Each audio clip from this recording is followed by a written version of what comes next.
En France, un rapport de l'INSERM a prétendu qu'avant 3 ans, on pouvait sans doute repérer les enfants qui allaient devenir violents ou agressifs.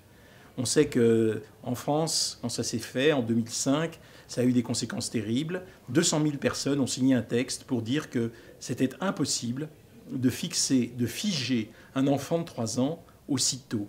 Et je crois que ce débat a eu un grand mérite, c'est de montrer comment on pouvait à la fois prévenir, mais ne pas prédire. C'est-à-dire que la prédiction en matière humaine est absurde. Pourquoi? Parce que nous ne sommes pas fixés à notre lot de gènes.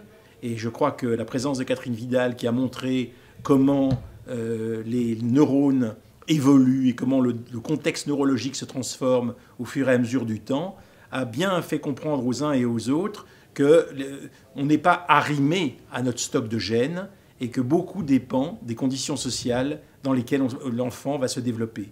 Quand il y a effectivement une situation difficile, elle est peut-être due en partie aux gènes, mais les gènes se développent en fonction des conditions dans lesquelles ils sont placés. Et finalement, ce qu'on peut dire essentiellement, c'est que le développement de l'enfant appelle finalement une prise en compte continuelle des rapports sociaux avec ses parents, avec ses maîtres, avec ceux qui lui enseignent, et que les choses ne sont jamais foutues, ni à 3 ans, ni à 6 ans, ni après. Alors évidemment, hélas, on n'a pas les moyens toujours de développer ces liens sociaux avec chaque enfant qui est en situation difficile, mais quand on peut le faire, eh bien, on se rend compte que c'est très utile et très efficace.